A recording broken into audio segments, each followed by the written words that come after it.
Buenas noches, queridos hermanos. El día de hoy venimos a compartirle a través de nuestro canal de YouTube del Centro Cristiano de Restauración un nuevo estudio bíblico. En esta oportunidad, el libro de Jonás. El nombre de Jonás en hebreo es Joná o Yoná y significa paloma. De manera que va a ser de clave conocer por qué significa paloma para entender cuál es el mensaje profético de todo el libro, ya que la profecía de Jonás es una alegoría de algo mucho más grande. Ahora bien, ¿qué es una alegoría? Alegoría viene del griego alegoria, ¿verdad? Que es una figura literaria o tema artístico que busca representar una idea valiéndose de formas humanas, de animales o de objetos cotidianos. Ahora, antes de continuar, vamos a orar. Bendito Dios, Padre maravilloso, Señor, gracias por este momento, gracias por esta oportunidad, Señor, que nos permite recibir este estudio bíblico, Señor, y compartirlo, Señor, hacerlo carne en nuestra vida. Gracias porque esto nos permite tener cada día más enseñanza de tu palabra, Señor. Bendito eres, Señor, y te pido que en este momento, Señor, bien sea cualquier persona que esté en su trabajo, Señor, en su oficina, Señor, en su hogar, compartiendo con sus familiares, Señor, puedan estudiar este estudio bíblico, recibirlo en el amor, Señor, y hacerlo carne en sus vidas. En el nombre del Padre, del Hijo y del Espíritu Santo. Amén y amén, Señor Jesús. Entonces, el libro de Jonás. El libro de Jonás se encuentra en el Antiguo Testamento, después del libro de Abdías y antes del libro de Miqueas. El libro está compuesto por 4 capítulos y 48 versículos. El autor de esta profecía es Jonás mismo, entre el año 784 y 772 a.C. La profecía de Jonás es muy breve, mis hermanos. De hecho, los 4 capítulos de Jonás son una historia que por mucho tiempo se ha dicho que es una historia para niños. Algunos siguen pensando que es una especie de mito en relación al tema de que un gran pez se comió a Jonás. Entonces, al decir un gran pez, usualmente o continuamente escuchamos y lo asocian con una ballena.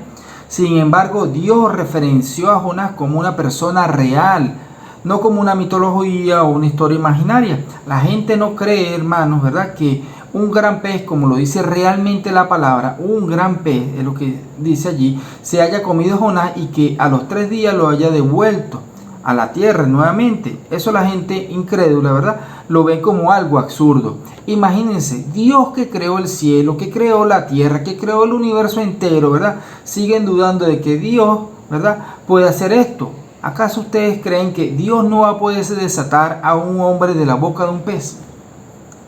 Todavía hay personas que lo dudan. Entonces, el propósito de la profecía de Jonás fue la de que salvar una gran ciudad, que en este caso, ¿verdad?, fue la ciudad de Nínive, que en esta época era la ciudad más grande que existía, alrededor de unos 600.000 habitantes. Dentro de los muros de la ciudad tenían suficiente capacidad para sembrar y alimentarse y ser autosuficientes para toda la población. Así que era una ciudad bastante grande. Nínive era la capital del imperio asirio. Los asirios fueron gente muy sanguinaria, personas crueles y enemigos de Israel. La fama de los asirios era tal, ¿verdad?, que cuando sitiaban otra ciudad, las personas preferían suicidarse que dejar que estos lo llevaran de manera cautiva, porque las torturas eran realmente crueles.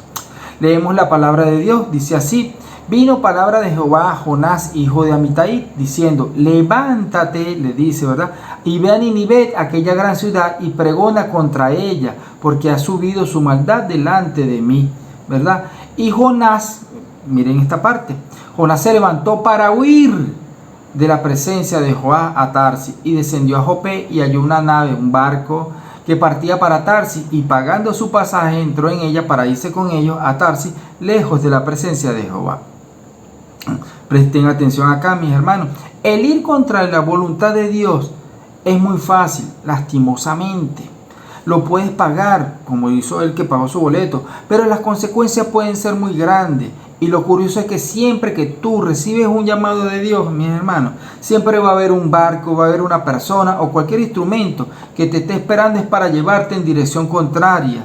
Siempre que Dios hace un llamado, de inmediato pareciera que a la gente le aparece otra oportunidad para irse justo en sentido contrario al llamado de Dios. Entonces, en el momento mismo que Jonás rechazó el llamado del Señor, quedó lejos de la presencia de Dios. Entonces, continuamos en la palabra de Dios. Jonás dice así, en Jonás 1:4: pero Jehová hizo levantar un gran viento en el mar, y hubo en el mar una tempestad tan grande que se pensó que se partiría la nave. Y los marineros tuvieron miedo, y cada uno clamaba a su Dios. y echaron al mar los enseres que había en la nave para descargarla de ella, como liberándola de peso y de carga. Pero Jonás, ¿saben qué hizo? Había bajado al interior de la nave y se había echado a dormir. Entonces, mientras todos estaban preocupados, encomendándose a sus dioses, Jonás estaba confiadamente dormido en la nave. Y aquí viene esta nueva reflexión y este mensaje también. Miren, mis hermanos, en ocasiones podemos pensar que estamos actuando y haciendo las cosas conforme a la voluntad de Dios, porque sentimos paz, ¿verdad? Como en este caso Jonás, que dormía confiadamente. Normalmente lo que mal aconsejan, ¿verdad? O creen es que si sientes paz, entonces estás en la voluntad de Dios. Sin embargo, mis hermanos, como vemos aquí, el hecho de porque puedes dormir tranquilamente y no estar con la voluntad de Dios, decir que porque tienes paz, por eso estás en la voluntad de Dios, y eso es algo engañoso, es mentira. Dios va a inclinar nuestro corazón hacia donde queramos. Si queremos hacernos necios, como así lo hacía el faraón, así será. Pero si quieres buscar a Dios, ¿verdad?, de todo tu corazón, el Señor va a afirmarse, va a manifestar en tu corazón. Él va a respetar nuestro libre albedrío. Es Dios Padre Todopoderoso. Él es un caballero. No olvides eso nunca. Mas, sin embargo, debes ser responsable de tus actos, de tus acciones. Así que Jonás estaba en la apatía total, por llamarlo así, y no quiere decir que eso sea paz. Por supuesto que es bueno tener paz, pero esa paz tiene que estar, miren, respaldada con aquello que te mandó a hacer el Señor y que tú lo estés cumpliendo. Amén. Entonces, en resumen, este primer capítulo, ¿verdad?, trata de la misión y la desobediencia de Jonás y luego una nueva misión. Puedo decirles que me extendí un poco en este capítulo, pero para mí era necesario para darles todo este bosquejo para que podamos tener mayor entendimiento en lo que continúa en la parte del libro. En definitiva, este libro nos muestra la actitud positiva de Dios hacia los gentiles, la gracia de Dios, la soberanía de Dios sobre la naturaleza y lo irrelevante y lo importante, mi hermano y poderoso, que es ayunar.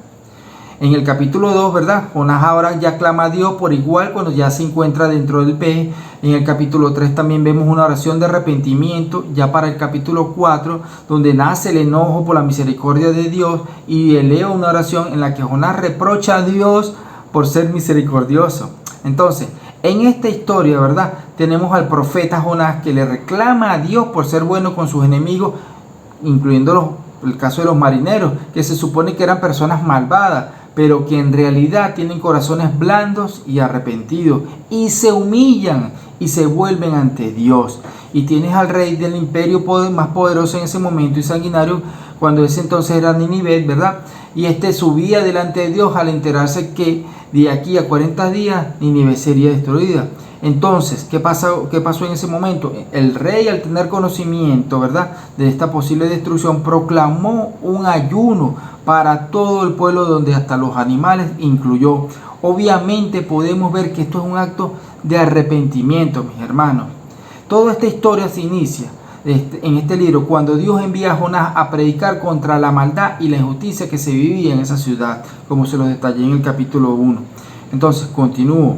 Se levantó una fuerte tormenta donde los marineros que iban en el barco tuvieron miedo y clamaron a sus dioses, mientras Jonás dormía en el interior de la nave. Entonces el capitán lo hizo levantar y le preguntó: levántate, clama a tu Dios, él quizás tenga compasión de nosotros y no perezcamos. Entonces los marineros echaron suerte como para saber quién había traído esa mala suerte para el barco, pues, para saber la causa de por qué vino este mal. Y esta cayó sobre Jonás. Y le preguntaron que quién era él y cuál era el propósito, que de dónde venía y cuál era su tierra. Jonás les hace saber, les responde que él es hebreo y temo a Jehová, Dios de los cielos, que hizo el mar y la tierra. Pero ¿qué sucedió? Se dieron cuenta inmediatamente de que también Jonás estaba huyendo de la presencia de Jehová. Y es aquí donde podemos ver la desobediencia de que Jonás, conociendo a un Dios que todo lo ve, que todo lo puede, aún así decidió huir de la presencia de Dios. Entonces, mis hermanos, es simple y es fácil aquí reconocer, y lo debemos tomar en cuenta para nuestra vida, que no podemos escaparnos de Dios ni de su llamado. Amén.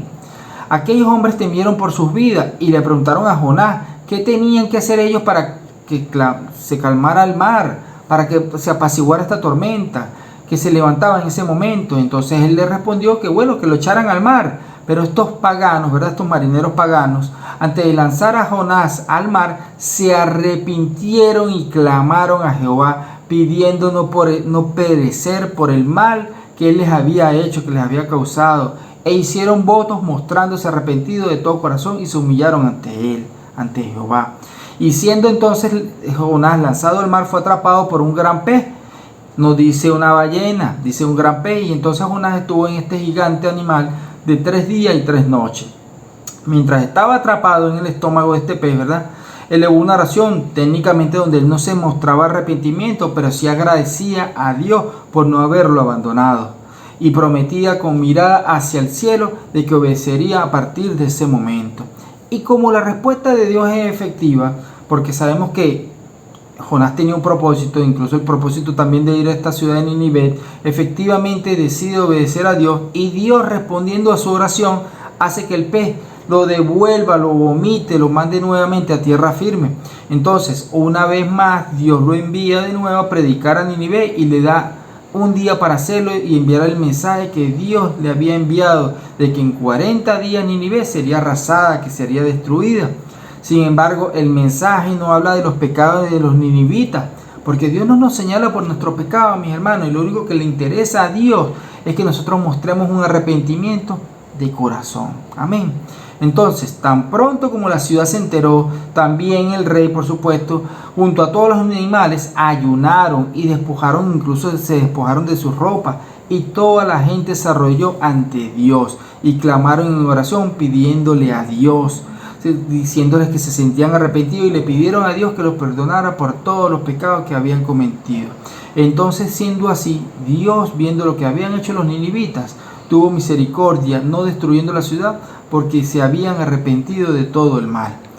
Entonces, mi hermano, aquí se podría decir, ¿verdad?, que Nínive sí fue destruida, pero de lo malo, de todo lo malo, y fue restaurada por lo bueno. Amén. Hermano, una vez más vemos la gloria de Dios en este caso sobre Nínive. Vemos esa gloria en donde todo un pueblo hace un ayuno y Dios responde a sus oraciones. Entonces, luego más adelante del libro vemos que Jonás le pide a Dios que le quite la vida porque prefería morir que vivir con un Dios misericordioso. En este pasaje podemos ver que Jonás muestra un estado de duro corazón, y por ello decide incluso salir de la ciudad y acampar afuera en una colina muy cercana para ver qué era lo que sucedía.